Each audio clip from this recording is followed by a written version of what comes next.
Then God said to Jacob, "Go up to Bethel, and settle there, and build an altar there to God, who appeared to you when you were fleeing from your brother Esau." So Jacob said to his household and to all who were with him, "Get rid of the foreign gods you have with you, and purify yourselves, and change your clothes. Then come, let us go up to Bethel, where I will build an altar to God, who answered me in the day of my distress, and who has been with me wherever I have gone." So they gave Jacob all the foreign gods they had and the rings in their ears, and Jacob buried them under the oak at Shechem. Then they set out, and the terror of God fell upon the towns all around them, so that no one pursued them. Jacob and all the people with him came to Luz, that is Bethel, in the land of Canaan. There he built an altar, and he called the place El Bethel, because it was there that God revealed himself to him when he was fleeing from his brother. Now Deborah, Rebekah's nurse, died and was buried under the oak below Bethel. So it was named Allon Bakuth. After Jacob returned from Padan Aram, God appeared to him again and blessed him. God said to him, "Your name is Jacob, but you will no longer be called Jacob. Your name will be Israel." So he named him Israel. And God said to him, "I am God Almighty. Be fruitful and increase in number. A nation and a community of nations will come from you, and kings will come from your body.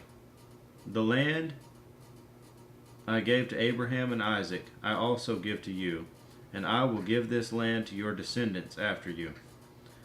Then God went up from him at the place where he had talked with him.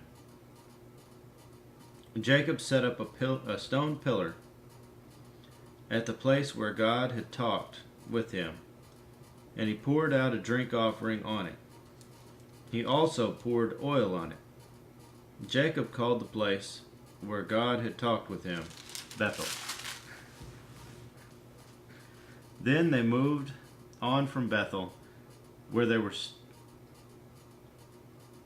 still some distance from Ephrath. Rachel began to give birth and had great difficulty. And as she was having great difficulty in childbirth, the midwife said to her, "Don't be afraid, for you have another son." As she breathed her last, for she was dying, she named her son Ben-Oni, but his father named him Benjamin. So Rachel died and was buried on the way to Ephrath, that is Bethlehem. Over her tomb, Jacob set up a pillar, and to this day that pillar marks Rachel's tomb.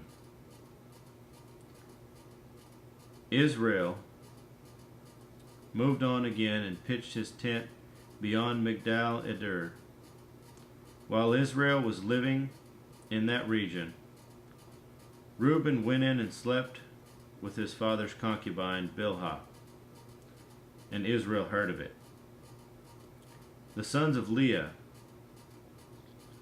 Reuben, the firstborn of Jacob; Simeon, Levi, Judah, Issachar, and Zebulun. The sons of Rachel: Joseph and Benjamin. The sons of Rachel's maidservant Bilhah: Dan and Naphtali. The sons of Leah's maidservant Zilpah: Gad and Asher.